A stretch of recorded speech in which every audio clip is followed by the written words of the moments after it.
โอเคเราจะเขียนการจ่ายผลตอบแทนคร่าวๆให้เบิ่งทางนี้เนาะก็คือปกติเนาะเขาก็จะมีการสมัครสมาชิกเนาะ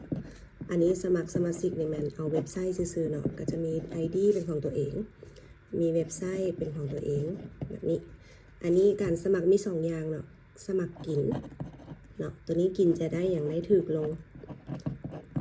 ได้แค่ถูกลงเนาะได้แค่ถูกลงตัวนี้นะสมัครกินเป็นลูกค้าประจำอันที่2คือธุรกิจเนาะคือธุรกิจเนี่ยเวลาเขาสมัครเข้ามาเนี่ยเขาก็จะศึกษาเนาะว่าบริษัทจ่ายเงินเท่าใดเนาะรายได้ทั้งหมดบริษัทจ่ายเป็น7ข้อเนาะแต่ว่าจริงๆแล้วบ่ต้องศึกษาทั้งหมดก็ได้หรอก7ข้อน่ะเอาแค่1 2 3ถ้าเข้าใจ3อันนี้4 5 6 7มันมาเองเนาะอันที่1ก็คือเวลาเขาสมัครเนี่ยเขาสร้างรายได้ได้เลยเนาะสมัคร350เนี่ยเ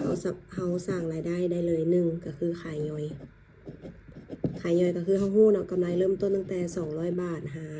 1,000 บาทเนาะอันนี้ต่อกล่องอันนี้คือประจำกัดเนาะเขาขายหลายได้หลายขายน้อยได้น้อยบ่ขายบ่ได้เนาะอันนี้นะอันที่2ก็คือแนะนำเนาะเวลาเขาสมัคร350เนี่ยเขาสามารถขายได้แล้วก็แนะนำได้นำเนาะแนะนำตัวนี้บริษัทเนี่ยจะจ่ายให้รหัสที่สมัคร350เนี่ยอยู่ 10% เวลาเขาแนะนำลูกค้าซื้อแพ็กเกจก็จะมีเนาะ6,000คือสมมติว่า 6,000ตัวนี้ก็จะได้อยู่ทั้งหมดมัน400ตัวนี้เนี่ยหักภาษีแล้วเนาะได้400ตัวนี้ถ้าว่าแนะนำ10,000ลูกค้าซื้อแพ็กเกจ10,000ก็จะได้อยู่700 บาทนี่ถ้าว่าลูกค้าซื้อ20,000เนาะอาจจะได้ค่าแนะนำอยู่ที่1,700 บาท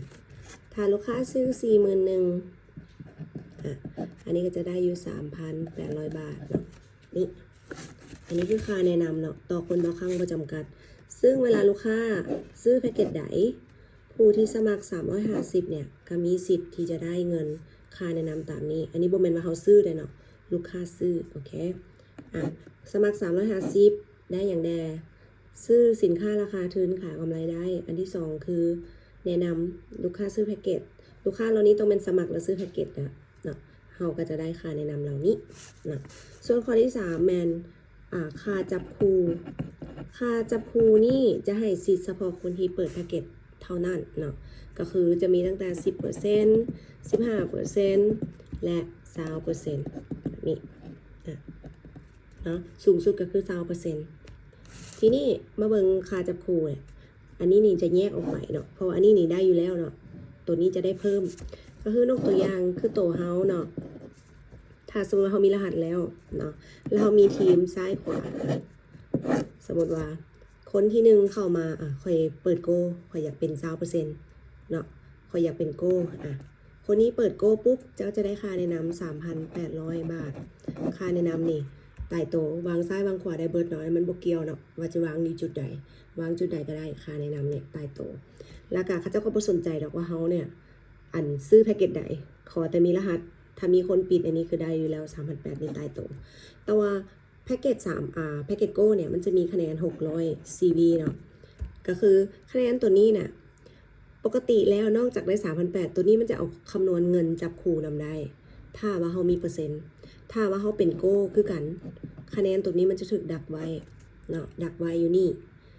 มันจ่าย 3,800 ก่อนแต่ว่า600นี่ยังดักเวลามีครูมาปุ๊บมันจะจ่ายเงินให้เขาตื่นอีก 20%นะก็สมมติว่า2ข้างเขาได้คนมาอีกคนหนึ่งเนาะอาจจะเป็นคนเขาหาหรือเขาขายเองแล้วเขาแบบเหลือเพราะว่าปกติแล้วแพ็กเกจโก้เนี่ย 41,000 มันจะมีตั้งแต่ 41,000 มี 6,000 11,000 20,000 41,000สูงสุดธุรกิจคือ 41,000 คือปิดเทื่อเดียวเนาะข้างเดียว 20% นี่มันก็จะติดตัวเขาไปตลอดเนาะสมมติเขาขายหมดปกติหลายคนก็เขาก็จะเป็นต้องซื้อใส่ตัวเองเลยเขาก็มาซื้อใส่ทีมซื้อใส่พี่น้องอย่างก็ได้นะในข้างล่างแบบนี้เขาก็จะได้ค่าแนะนำเพิ่มซื้อปุ๊บเขาก็ได้เลยค่าแนะนำนี่นะเนาะอันนี้ถ้า2คนเขาก็ได้แล้ว 7,600 บาทนี่แต่ว่าตัวนี้ก็มีคะแนนคือกัน600คนที่เป็น20%เนี่ยจะได้เพิ่มอีกก็คือ 3,800 อยู่นี่ค่าจับคูพอมีคูเด้เขาก็ได้เพิ่มอีก 3,800 นี่รวมเป็น 11,500 บาทแบบนี้ เนาะแต่ถ้าคนที่บ่ได้แบบเป็นเปอร์เซ็นต์นะบ่ได้เป็นโก้นะคะแนนเรานี่มันจะหายไปมันบ่ดักให้ก็คือคนที่เป็นโก้กับคนที่สมัครซื้อๆต่างกันบอลที่ว่าได้เปอร์เซ็นต์คนที่เป็นโก้เนี่ยจะได้เปอร์เซ็นต์เพิ่มมาเติมส่วนคนที่ไม่ได้เป็นโก้เนี่ยจะได้แค่ค่าแนะนำครั้งเดียวเข้าใจบ่แล้วทีนี้คือยกตัวอย่างว่าในกรณีอีกกรณีหนึ่งก็คือบางคนมีทีมเฮ็ดเวียกอยู่ถึงเนาะสมมติว่าอันนี้คือตัวเจ้าเนาะสมัครมาปุ๊บเผอิญว่ามีคนมาสมัครต่อแต่บ่เป็นคนเจ้าหามาดอก แบบคนอยู่เทิงก็จะโยนลงมาแบบนี้นะอ่ะแล้วถามว่าผู้นี้เปิดโกแล้วเจ้านะบ่ได้เป็นโกคนที่เปิดโกเป็นร้อยเป็นพันยงล่างเจ้านี่นะมันก็หายเบิดมันขึ้นไปถึงเบิดเนาะมันจะดักในผู้ที่ว่ามีเปอร์เซ็นต์เท่านั้นมันการที่ว่าคนเป็นโกนี่นะประโยชน์มันไม่ได้เกี่ยวกับคนที่ส่วนเฮาหรือคนที่เฮาไปส่วนแต่มันเกี่ยวกับตัวเฮาเองเพราะว่าค่าใช้จ่ายเฮาบ่ได้จ่ายคนส่วนบ่ได้จ่ายคนข้างล่างผู้ใดเฮ็ดผู้นั้นได้ว่าซะตัวโกนี่นะเพราะฉะนั้นเนี่ยการที่เขาเป็นโก้แบบนี้20%ยกตัวอย่างเนาะสมมติว่ามีคนมาเปิดโก้อยู่นี่10 คน10 คนมันก็ถือ 6,000 CV เนาะ